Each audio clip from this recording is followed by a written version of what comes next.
Nah, sekarang kita bahas tentang World Trade Organization itu sendiri, ya. Jadi WTO ini adalah organisasi perdagangan internasional yang mengatur perdagangan antar negara di dunia, gitu, ya. Jadi di sini dia punya kedudukan yang independen. Independen tuh berarti berdiri sendiri, ya, dan terlepas dari badan khusus PBB. Jadi awalnya dia itu menjadi salah satu badan khusus PBB. Sekarang WTO itu dia berdiri sendiri sudah, gitu ya, sudah apa namanya, independen dan terlepas gitu dari badan khusus PBB. Secara resmi mulai beroperasi di tanggal 1 Januari tahun 95. Nah, pada awal terbentuk, WTO memiliki 154 negara, gitu ya. Dan tahun 2020 itu berkembang sampai di 164 negara di seluruh dunia. Ya, tentunya sekarang juga mungkin sudah bertambah lagi, gitu ya. Nanti mungkin bisa dicek sekarang anggota WTO berapa nih. Nah, apa tujuannya WTO? Tujuannya adalah hampir mirip tadi ya dengan kalau diperhatikan tujuannya dari GATT. Yang pertama, kalau GATT tadi kan meningkatkan kesempatan kerja. Nah, kalau WTO itu udah lebih tinggi lagi. Jadi bukan cuma kesempatan kerja aja, tapi bagaimana bisa meningkatkan standar hidup masyarakat di dunia gitu. Jadi kesejahteraannya di apa kesejahteraan masyarakatnya itu sudah dipikirin gitu ya, sudah menjadi tujuannya WTO. Artinya dalam arti apa dengan perdagangan internasional yang terjalin dengan baik antar negara ini, dari hasil perdagangan itu harus bisa meningkatkan standar hidup masyarakatnya gitu. Itu yang menjadi tujuan dari WTO ya. Nah, selain tadi lapangan kerja gitu ya. Terus juga meningkatkan penghasilan secara realistis gitu. Tadi ya.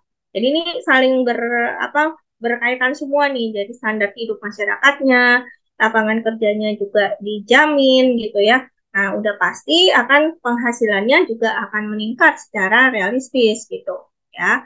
Selain itu juga memperluas produksi dan perdagangan barang jasa, ini juga sama dengan tujuan yang ada di GATT tadi ya, dan melindungi sumber daya dunia dan juga lingkungan alam. Jadi nggak langsung kalau mereka saling sepakat di dalam satu organisasi itu gitu kan mereka sama-sama tahu berarti apa sumber daya yang ada di dunia ini nih kapasitasnya berapa. Jadi mereka juga nggak kalau apa sepakat, yuk kita cuma pakai segini ya. Nanti ini dikelola lagi di apa di dijaga gitu ya supaya ketersediaannya tetap ada. Coba kalau nggak ada perjanjian, pasti kan main ambil-ambil aja nih sumber daya dihabisin gitu ya. Negara lain yang butuh akhirnya nggak kebagian. Bisa terjadi seperti itu gitu. Oke, ini tugas pokoknya dari WTO dan juga fungsinya gitu ya. eh, karena dia menjadi organisasi perdagangan internasional gitu ya, perdagangan dunia ya, yang pasti WTO inilah yang akan mengelola perjanjian perdagangan internasional. Jadi perjanjian-perjanjian terkait perdagangan internasional itu ya dikelola oleh si WTO gitu ya. Selain itu dia menjadi forum untuk negosiasi. Nah, tiap negara itu pasti bisa bernegosiasi. Misalkan Indonesia bernegosiasi dengan Amerika, misalkan gitu, ya. Nah, itu juga melalui WTO bisa menjadi forum untuk negosiasi perdagangan internasional. Nah, atau ketika terjadi sengketa, konflik gitu ya antar negara ketika melakukan transaksi perdagangan internasionalnya gitu. Nah, ini di WTO ini itu juga bisa menangani tugasnya itu juga menangani sengketa-sengketa yang terjadi ya. Selain itu, WTO juga harus mengawasi berjalannya kebijakan perdagangan nasional. Maksudnya kebijakan-kebijakan yang ada di setiap negara itu juga dipantau gitu loh. Seperti apa? Nah, kira-kira nanti kalau satu negara punya kebijakan A, misalkan gitu ya. Nah, ini pengaruhnya nanti ke negara-negara yang lain kalau mau masuk ke sana bagaimana gitu. Jadi di sini WTO itu juga mengawasi berjalannya tadi ya. Lalu WTO akan memberi bantuan teknis ya dan pelatihan untuk negara-negara berkembang. Jadi negara-negara berkembang ini kan dia ingin di apa uh, bergeser tentunya untuk menjadi negara yang lebih maju, gitu kan. Nah, pasti kan akan banyak diberikan pelatihan-pelatihan, edukasi, gitu. Nah, siapa yang memberikan itu ya dari WTO, gitu ya. Terus melakukan kerjasama dengan organisasi internasional seperti IMF dan Bank Dunia. Karena tadi juga GATT itu kan awalnya memang menggabungkan dua dua lembaga besar tadi ya, Bank Dunia dan IMF gitu.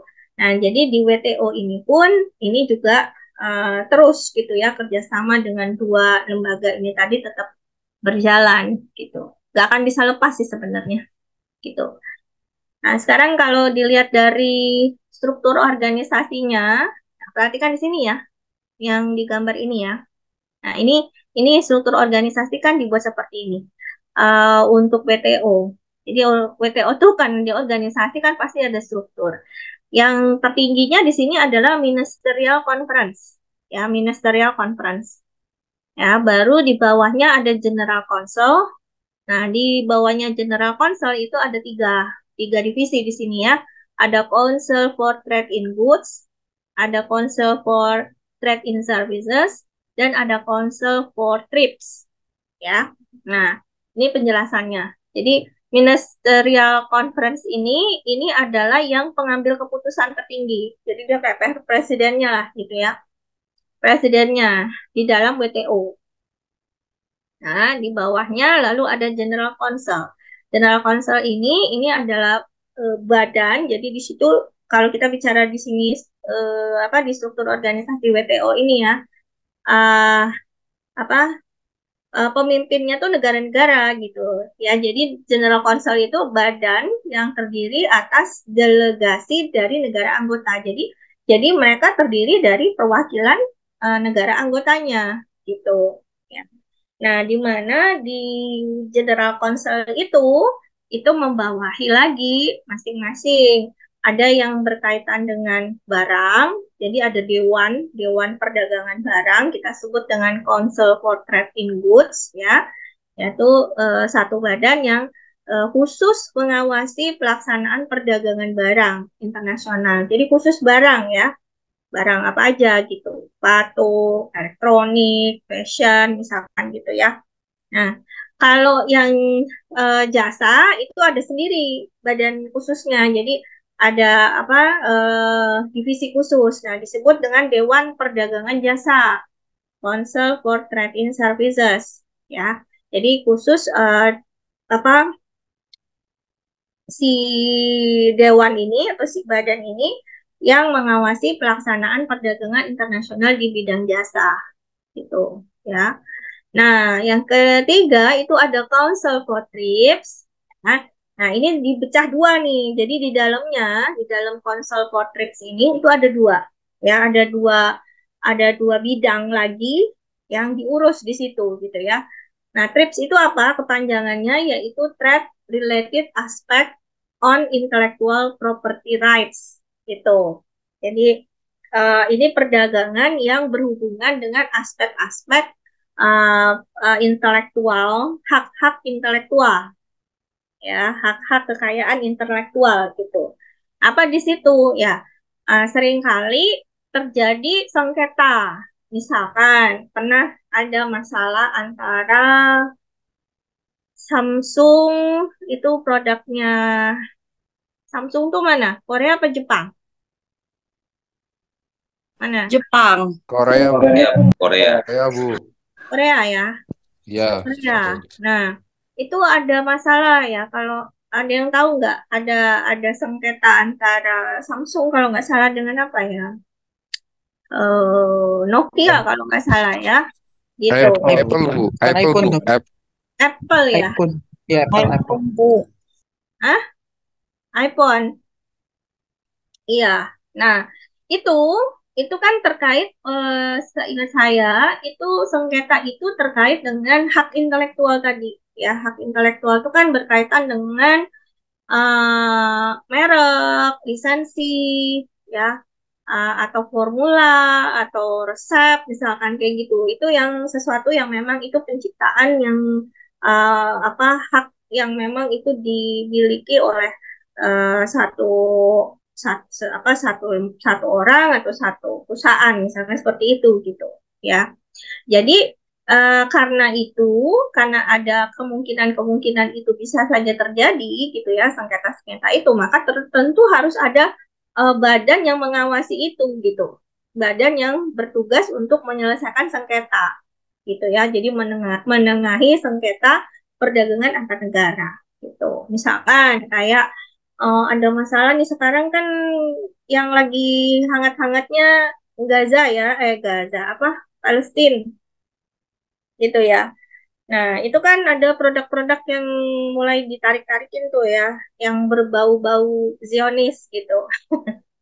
Nah, itu kan ada sampai negara yang ekstrim, sampai sangat ekstrim sekali gitu ya. Itu akhirnya dia jadi bersengketa gitu dengan negara lain gitu. Nah, itu bisa diselesaikan dengan si Council for TRIPS ini gitu.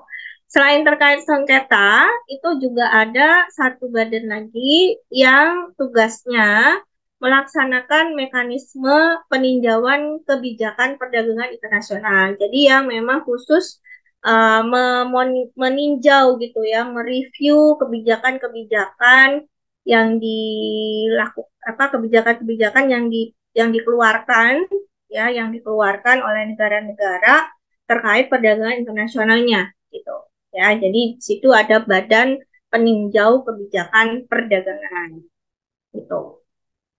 Nah, ya. Jadi ini kalau WTO ini kalau dilihat dia lebih terstruktur ya dibandingkan dengan GATT yang sebelumnya gitu. Oke. Nah, ini kita perlu tahu juga prinsip-prinsip dasar perdagangan dalam diskusi WTO. Mohon dibantu ya saya untuk bisa dibacakan. Kalian cek kehadiran nih.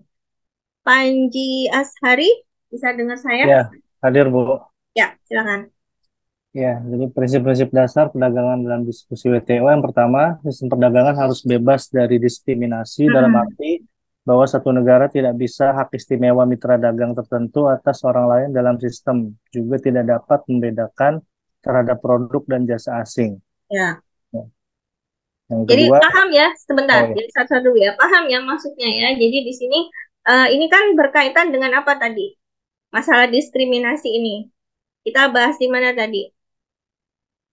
Di di GATT tadi kan ada prinsip-prinsip ya. Ingat ya. Jadi ada prinsip-prinsip yang harus apa yang harus dipatuhi gitu ya di oleh setiap negara anggota GATT gitu. Nah, ini juga ngikut kan prinsip-prinsip itu tuh ketika GATT itu berubah menjadi WTO ya.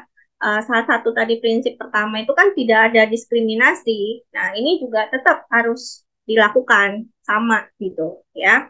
Oke, lanjut. yang kedua Bu, di sistem perdagangan harus cenderung ke arah lebih banyak kebebasan, yaitu menuju hambatan perdagangan yang lebih sedikit atau tarif dan hambatan non-tarif. Ya, oke, lanjut. Sistem perdagangan harus diprediksi dengan perusahaan asing dan pemerintah meyakinkan bahwa hambatan perdagangan tidak akan dibangkitkan secara sewenang-wenang dan bahwa pasar akan tetap terbuka. Ya, oke.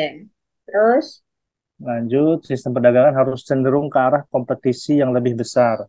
ya, Dan terakhir, sistem perdagangan harus lebih akomodatif untuk negara-negara berkembang, memberi mereka lebih banyak waktu untuk menyesuaikan fleksibilitas yang lebih besar dan lebih istimewa. ya. Nah, jadi kita bisa lihat di situ ya prinsip-prinsip dasar yang diatur ya di dalam diskusinya WTO, diskusi negara-negara yang tergabung di dalam WTO itu tadi gitu ya. Nah, kalau dilihat dari sini kan sepertinya bagus ya kalau ini dijalankan apa negara yang merasakan, jadi negara-negara anggota WTO itu juga akan pastinya akan lebih tertib ya, akan lebih teratur karena tadi kan dia bilang nggak bisa tuh sebar secara sewenang-wenang, apa namanya, membuat hambatan perdagangan gitu atau membuat satu tarif yang akhirnya itu mem, mempersulit ya, mempersulit negara lain misalkan gitu, itu nggak boleh gitu ya. Bahkan di sini WTO juga harus lebih banyak membantu negara-negara yang berkembang gitu ya. Jadi mereka lebih fleksibel, bisa lebih khusus lagi gitu ya membantunya seperti itu. Oke. Nah, ini tadi prinsip-prinsipnya. Nah, terus dengan dengan prinsip-prinsip tadi ya kita bisa lihat di sini bahwa WTO itu sendiri itu akan memberikan perhatian khusus. Jadi dia ada fokusnya gitu ya, fokus di dalam pelaksanaan tugas-tugasnya tadi itu ya. Fokusnya itu di bidang-bidang pertanian, layanan, ada juga yang non pertanian. Nah, yang haki tadi ya, hak kekayaan intelektual, lalu fasilitas penanaman modal, persaingan, kebijakan itu kan tadi udah diatur ada dewannya sendiri ya, Council for Trips itu ya, berkaitan dengan haki dan kebijakan, aturan perdagangan, ya, sengketa pemukiman gitu. Lalu perdagangan dan lingkungan, ya, perdagangan keuangan dan hutang, gitu ya, hutangnya negara-negara nih gitu. Perdagangan dan transfer teknologi dan electronic commerce, ya, ini yang menjadi perhatian uh, WTO gitu. Apa peranan WTO dalam perdagangan di era globalisasi? Nah, sekarang bisa dibantu bacakan oleh uh, Deva Faiz Atala. Ya, Bu. Peranan WTO dalam perdagangan di era globalisasi.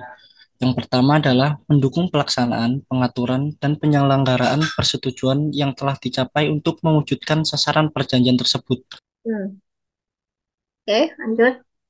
Yang kedua, sebagai forum perundingan bagi negara-negara anggota mengenai perjanjian yang telah dicapai beserta lampirannya, termasuk keputusan yang ditentukan kemudian dalam perundingan tingkat menteri. Ya. Yang ketiga, mengatur pelaksanaan ketentuan mengenai penyelesaian sengketa perdagangan. Yang keempat, mengatur mekanisme peninjauan kebijakan di bidang perdagangan. Yang kelima, menciptakan kerangka penentuan kebijakan ekonomi global bekerjasama dengan Dana Moneter Internasional atau IMF dan Bank Dunia atau World Bank serta badan-badan yang berafiliasi. Oke. Sebenarnya kalau dilihat dari sini ya, ini kan sama dengan prinsip-prinsip yang ada di dalam WTO itu tadi ya. Nah, itu juga dari prinsip-prinsip itu, maka peran WTO di dalam perdagangan di era globalisasi itu ya seperti itu juga gitu diimplementasikannya ya. Dan maka WTO ini harus bisa menjadi satu forum ya, forum perundingan yang tadi yang harus bisa mengakomodir semua kepentingan anggotanya gitu ya, termasuk penyelesaian sengketa-sengketa itu tadi.